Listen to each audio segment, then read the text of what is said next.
Assalamualaikum warahmatullahi wabarakatuh. Baik, mahasiswa sekalian, saya akan memberikan panduan bagaimana mengerjakan soal nomor 1 ya dari tugasnya kemarin. Ya, di sini PT berdiri sendiri, sudah ada neraca saldo akhir bulannya. Berarti perusahaan ini sudah ada melakukan penjurnalan, kemudian buku besar, dan akhirnya menjadi neraca saldo.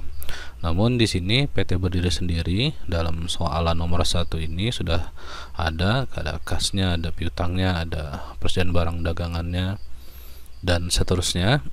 Yang dimana ada beberapa hal akun-akun yang perlu diperhatikan.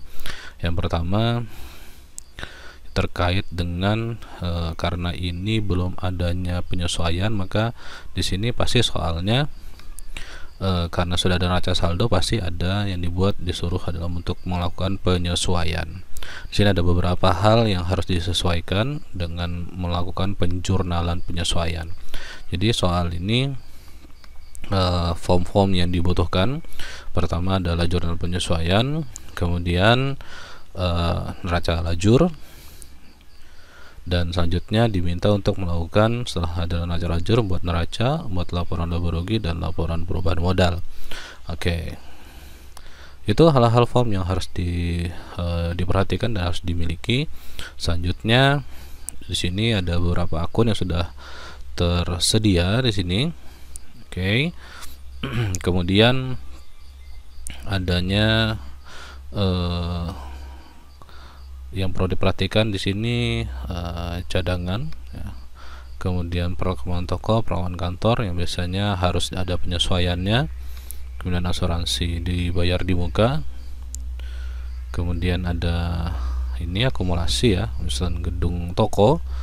Kemudian ada beberapa hal lagi yang harus diperhatikan, yaitu adalah terkait dengan pembelian ya. Kalau sudah ada akun pembelian ini berarti menggunakan metode periodik ya atau fisik dalam penjurnalan baik yang umum maupun khusus, dan juga di akhir nanti pasti disuruh untuk melakukan penyesuaian persediaan barang dagangan ya, karena pembelian nanti akan dikosongkan nilainya. Selanjutnya ya ini biaya biasa saja, nantinya kalau misalnya masih ada biaya nanti dalam bentuk utang. Oke, kita lanjutkan di sini.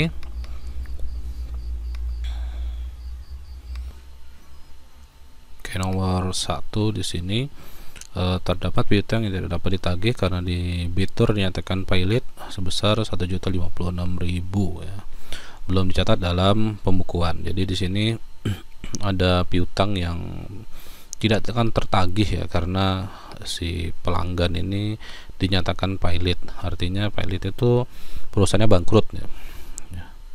Kalau bangkrut ya nggak bisa bayar ya. Jadi di sini tidak bisa bayarnya 1.056.000. Kemarin untuk piutang tidak tertagih ini ada dua cara, ada yang langsung maupun tidak langsung. Nah, apakah langsung atau tidak langsungnya kita bisa lihat ya di sini. Kalau langsung itu akan langsung mengurangi nilai piutang. Tapi ada yang tidak langsung, yaitu sifatnya seperti akumulasi penyusutan ya. Jadi kalau tidak langsung ada, nah, di sini kelihatan ya, ada cadangan penghapusan piutang. Berarti dicadangkan dulu ya, ditampung dulu di sini. Nantinya kalau sudah ada perkiraan baru piutangnya langsung dikurangkan. Oke. Kita akan melakukan pembukuannya di sini. Oke, contohnya. Oke, di sini jurnal penyesuaiannya ditulis, jangan lupa ya, ini ada jurnal penyesuaiannya ditulis sama perusahaannya PT berdiri sendiri ya. Jangan lupa nih, pokoknya ditulis nama perusahaannya dulu. PT berdiri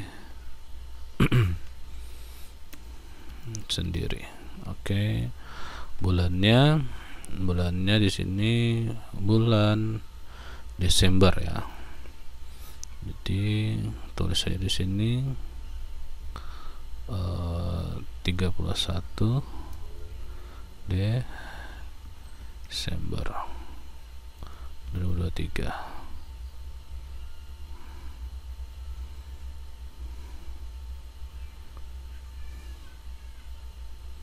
Oke, selanjutnya kita akan membuat tanggalnya ya 31 ya, 31/12. Nomor buktinya tidak ada di situ. Kemudian kita buat di sini soalnya adalah ada piutang tidak tertagih ya, dan kita menggunakan metode tidak langsung, berarti dicadangkan dulu dalam kerugian piutang, sehingga di sini kita masukkan dalam komponen beban ya, beban kerugian piutang. Oke, sebesar 1.056 ya.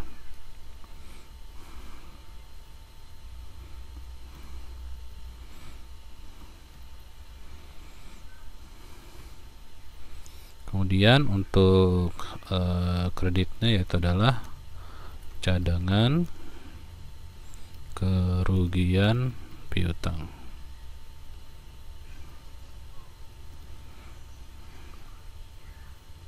(1056). Oke, baik, nomor satunya sudah. Jadi harus juga diperhatikan ya, di bagian raca saldonya ini tidak langsung menulis saja, harus diperhatikan raca saldonya. Kemudian pola asuransi akan berlaku 1 Agustus 2003 sampai dengan 31 Juli 2024 ya. Jadi di sini ada asuransi, asuransinya yaitu 1 Agustus sampai dengan 31 Juli 2024. Nah, diketahui di sini asuransi dibayar di mukanya adalah 1.800.000. Oke. Dari bulan Agustus ya. Oke, baik. Jadi caranya itu gini ya. Jadi 31 Agustus sampai 31 Juli. Artinya itu terjadi 12 bulan ya. 12 bulan. Jadi saya buat ilustrasi dulu dari Agustus di sini.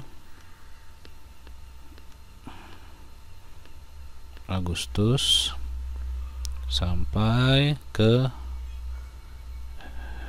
Juli. Nah, oke. Nah, ini adalah di bulan Desember ya. Bulan Desember. Oke, Desember. Sehingga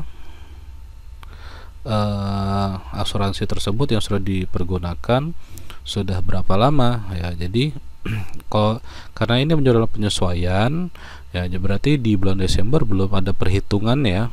Belum ada perhitungan untuk mengurangin asuransinya ya. Jadi asuransi itu dibebankan atau dikurangi menjadi biaya itu atau menjadi beban setiap bulannya, sehingga asuransi dibayar di muka itu setiap bulan akan berkurang. Sehingga di sini yang sudah digunakan adalah bulan Agustus, oke, 1 bulan, kemudian bulan September, kemudian ada bulan Oktober ya, bulan Oktober. Nah, kemudian ada bulan November ya. Jadi ada bulan 9, ada bulan 10, ada bulan 11 ya. 8, 9, 11. Nah, oke, ini yang seharusnya sampai sini ya. Nah, bulan 11. Jadi ada 1, 2, 3, 4. 1, 2, 3 bulan 1 Agustus sampai 31 Juli. Oke.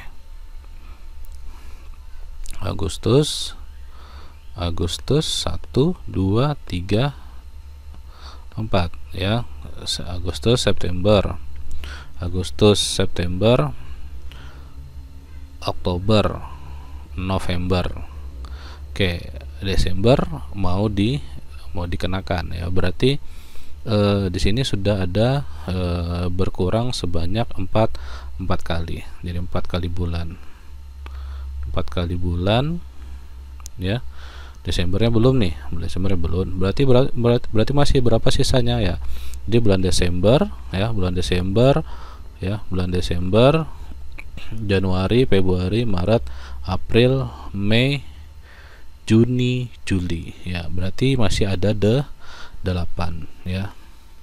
Nah, 8 bulan ini adalah nilainya si ini ya, yang 1.800.000. Jadi 1.800.000 ini adalah 8 bulan ya, sisanya ya 8 bulan.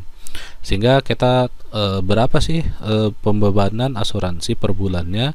Jadi 1.800.000 ini dibagi 8. Nanti kita dapat ya. Jadi hitung dulu tuh yang sudah dibebankan berapa. Ini sudah ada 4 bulan, sisa bulan Desember nih ya kan, karena ini bulan Desember, di sini bulan Desember, maka sisanya berapa nih? Desember, Januari, Februari, Maret, April, Mei, Juni, Juli. Ada 8 bulan yang belum tersusutkan ya. Jadi 1.800.000 tadi dibagi 8, sehingga itulah yang akan menjadi perhitungan beban di bulan Desember. Kita mencari beban asuransi di bulan Desember. Oke, saya hapus. Muncul.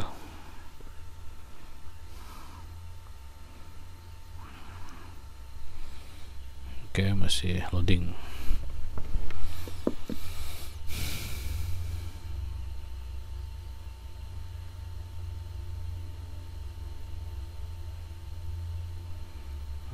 Oke.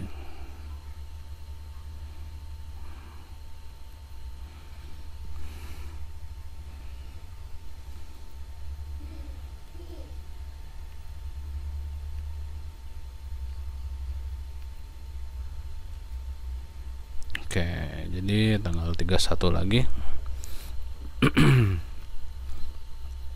Satu lagi di sini adalah beban asuransi ya, asuransi berapa tuh kalau kita pakai kalkulator ya. Kalkulator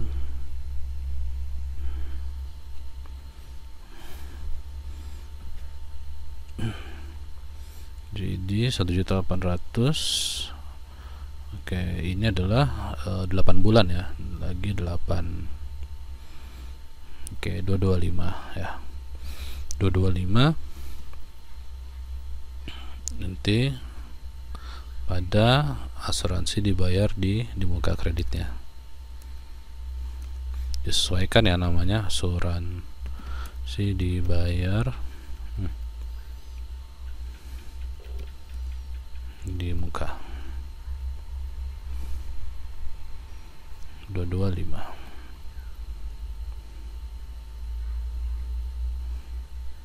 Oke, selanjutnya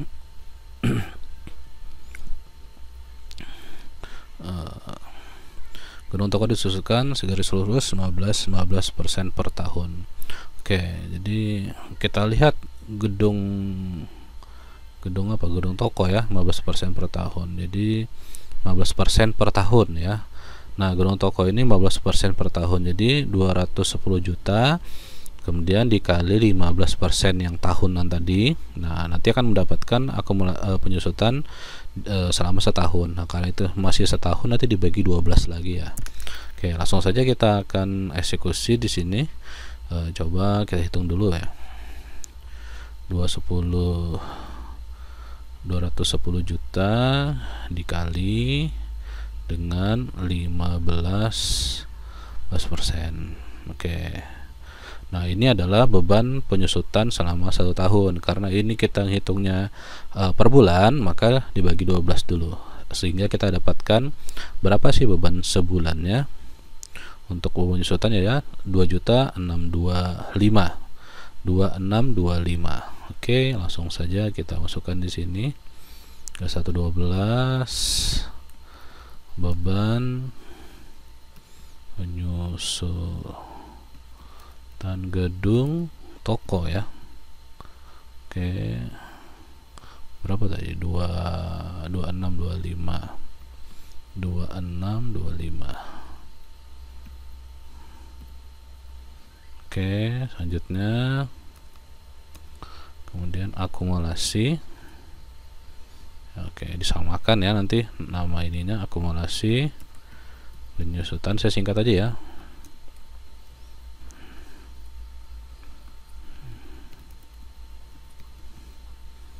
Toko 2625.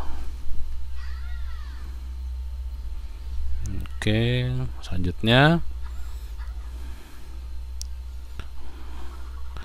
di nomor D ya, biaya sewa untuk gedung toko untuk masa 1 tahun akan berakhir sampai dengan 31 Maret 2024 ya.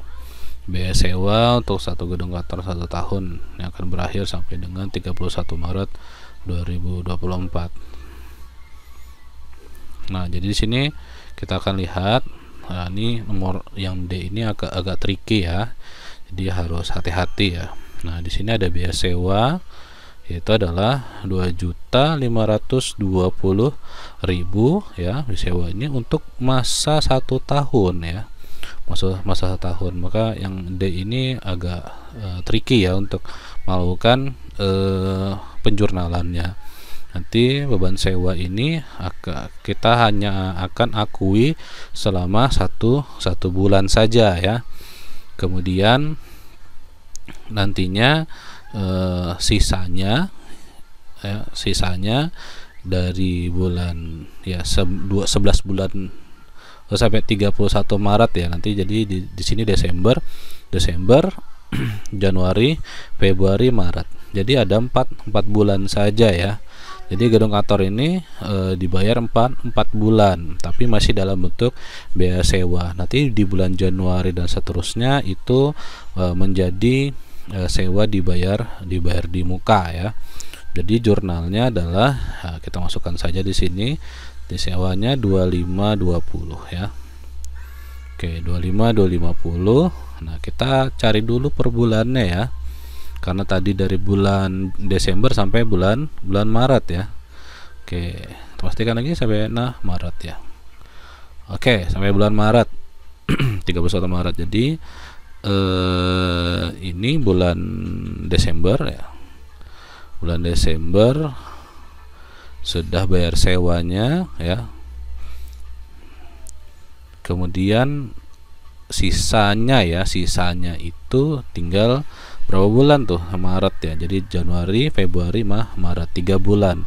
Berarti sebenarnya sebelumnya itu terjadi belum bayar sewa selama berapa itu? 9 bulan ya. Jadi baru dibayar di bulan Desember.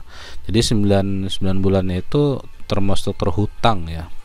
Karena di sini tidak masuk dalam terhutang ya. Ada hutang usaha nggak di sini? Nah, ini ada utang ya.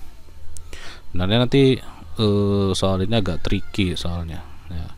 Jadi nanti kalau misalnya di sini ada utang, maka nanti terkaitnya dengan utang. Karena ini utang usaha, yaitu untuk jual beli tidak dipakai ini ya. Jadi nanti utangnya adalah utang sewa ya namanya. Tapi kalau tidak ada utang sewa, maka di sini biaya sewanya ini tidak terbebankan selama beberapa bulan. Oke. Langsung saja di sini kita hitung berapa sih biaya sebulannya ya. Oke, biaya sebulannya. Jadi kita tulis 2520. Sorry. 2520 itu 23. Oke, dibagi 12. maka 1 bulannya itu adalah 210. Nah, kemudian kita akan anggap beban sewanya itu selama 9 bulan. Nah, 3 bulannya kita anggap sebagai namanya sewa dibayar di muka. Oke. Di sini kita akan mengurangi dulu beban sewanya menjadi sewa dibayar di muka ya. Oke. Kita akan tulis di sini 31 12. Oke. Di sewa dibayar di muka. Oke. Sebesar nantinya berapa hitungannya? Berarti dari 1 tahun ya, karena masih ada sisa 1 bulan ya, 3 bulan, Januari, Februari, Maret ya. Berarti kita hitung ini yang 9 bulannya ya. Jadi 210 dikali 9. Oh, didapatkanlah 1890 23. Oke, kemudian akan mengurangi nilai beban sewa. Jadi beban sewanya akan terkurangi ya, beban sewanya akan terkurangi 1890.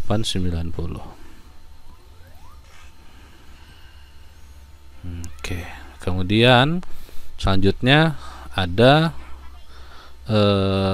sisanya itu akan menjadi terbalik ini ya. Mohon maaf, ini terbalik. Sewa dibayar di mukanya itu adalah yang sisanya yang 3 bulan ya. Mohon maaf. Oke, terbalik. Oke, dikali 3. Oke, 230. 630. Oke, mohon maaf ya. Oke.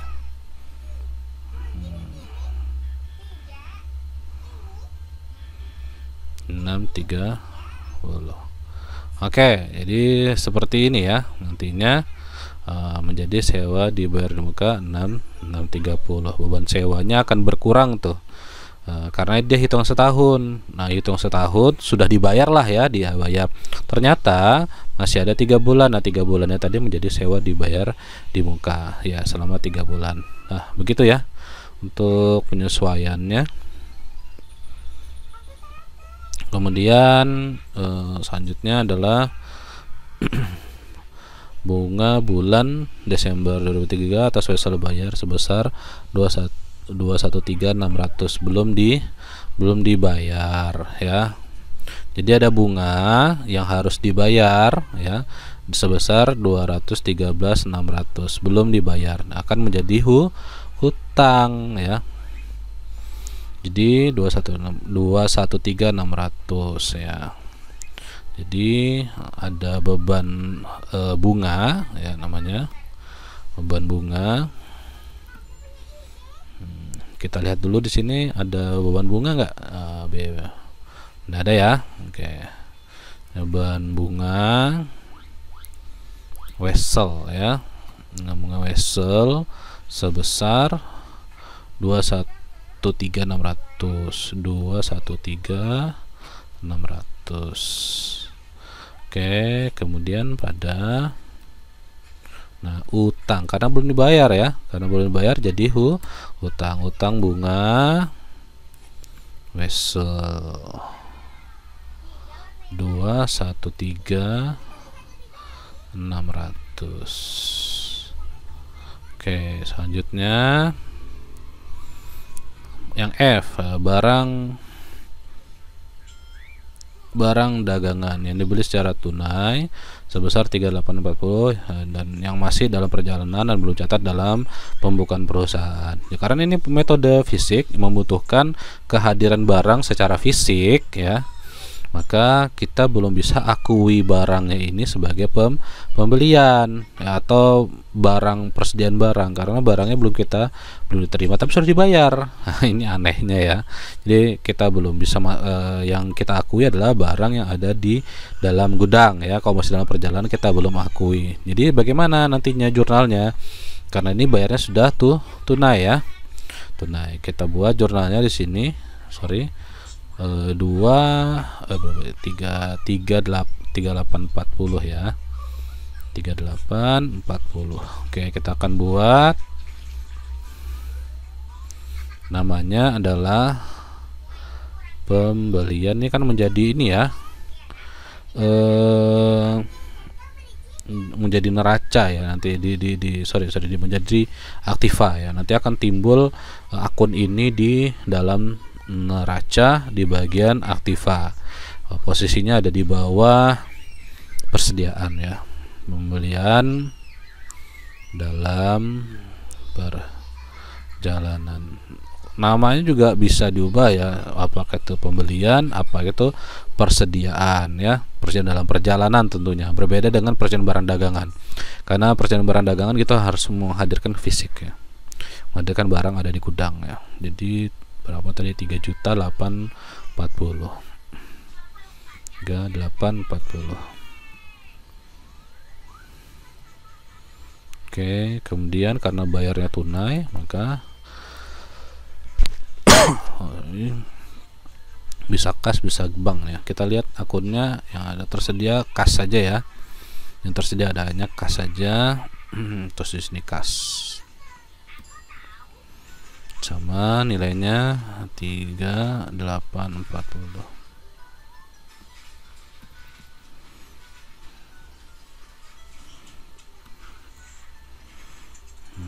Oke. Kemudian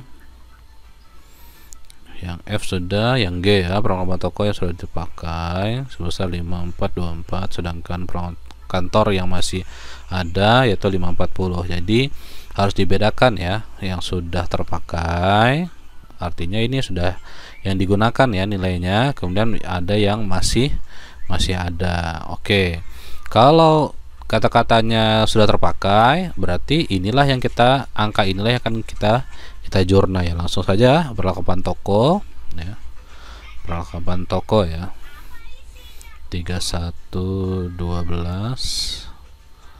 beban perlengkapan toko. Berapa nilainya tadi? Di 5424, 5424. Oke, kemudian pada apa? Pada perlengkapan toko sama 542423. Nah, oke. Turunnya 3112.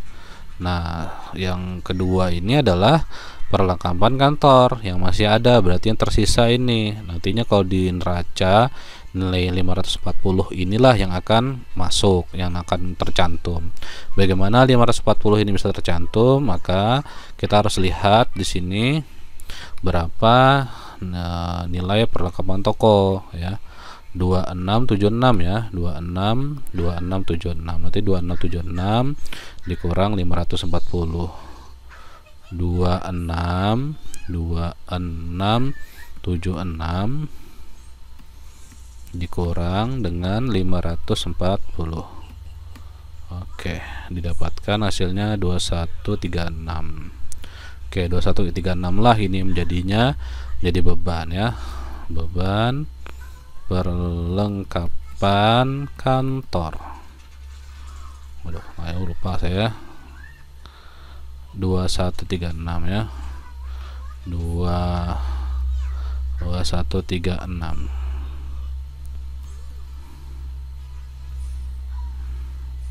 Pada perlengkapan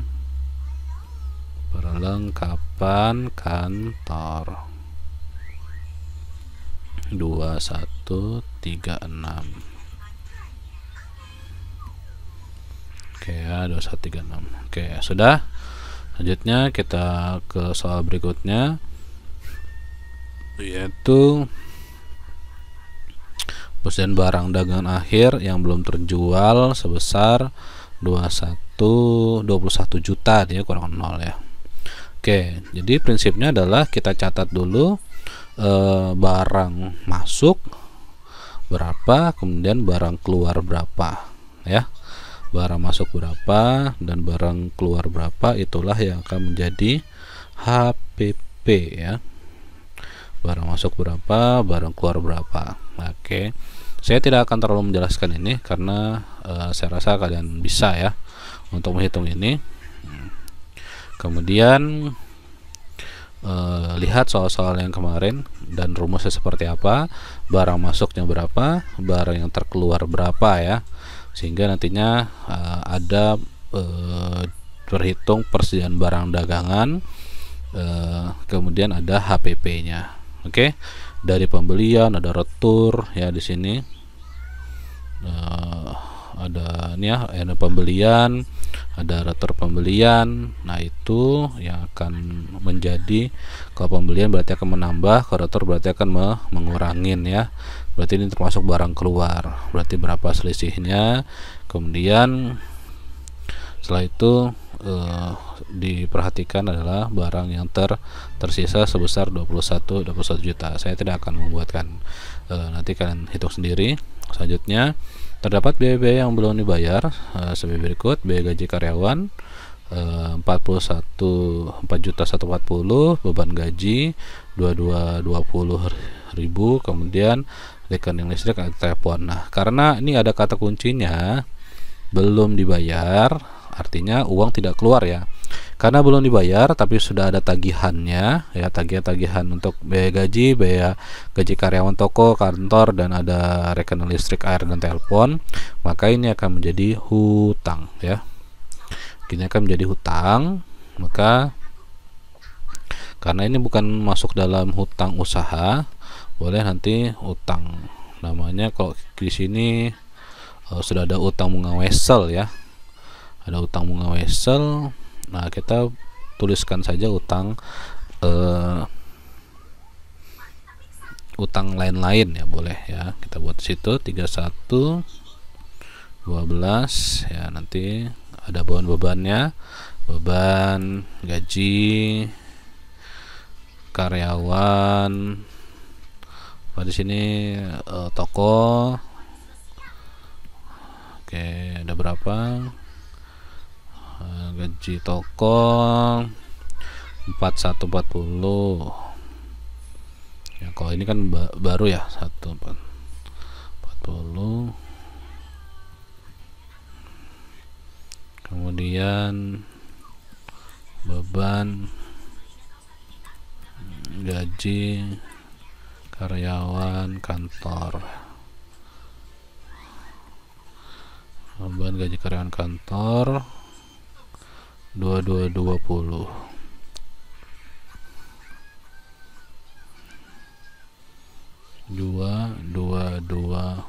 Ya. Oke. Selanjutnya ada lagi beban, kalau mau panjang terus saja utilitas ya. Utilitas itu ya beban listrik, air, telepon itu ya, beban utilitas sebesar 2370.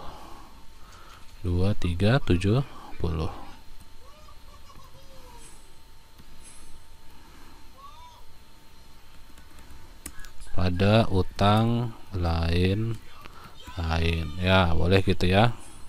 Nah, ini berapa jumlahnya nih? Nah, ini dijumlahkan baru tulis di sini. Oke, saya rasa seperti itu ya. Nanti kalau sudah selesai jurnal penyesuaian, kalian lanjut untuk melakukan jurnal lacur ya, bukan jurnal, setelah jurnal penyesuaian kalian lanjut posting ke neraca lajur. Nah, neraca lajur di sini kalian buat dulu yang ini ya, sesuai dengan ini ya, tulis saja dulu sini, ini semuanya set, yang mudah ya, kalian copy aja semuanya ya dari neraca ini. Oke, catat semuanya, ini sama ini juga dicatat, ini sama dicatat. Kalau sudah ini dicatat, masuk diposting ke neraca lajur, baru kalian posting yang jurnal penyesuaian. Nah, kalau ada akun yang baru ya, di sini buat baru lagi di bawahnya ya, neraca lajur ya. Tapi kalau sudah ada ininya akunnya yang di sebelumnya seperti ini asuransi DBR di Muka ini ya. Asuransi DBR di Muka kan ada ya di sini. Nah, asuransi DBR di Muka, maka tidak perlu lagi membuat akun baru di bawahnya, langsung saja di sebelahnya sini ya, entah itu debit atau kredit. Oke, demikian penjelasan dari saya. Nantinya setelah kan baca lajur, lanjut buat laporan keuangan, ada neraca, ada perubahan modal, dan ada neraca, laba rugi, perubahan modal, baru neraca ya. Jadi susunan itu. Setelah neraca lajur kalian buat selesai, kalian dapatkan untung atau ruginya, kemudian kalian buat laporan laba rugi, kemudian perubahan modal, kemudian buat neraca. Oke, dikerjakan dalam waktu 1 jam ya. 1 jam harus bisa cepat selesai, jadi harus gesit kalian ngerjainnya. Oke, demikian. Terima kasih. Assalamualaikum warahmatullahi wabarakatuh.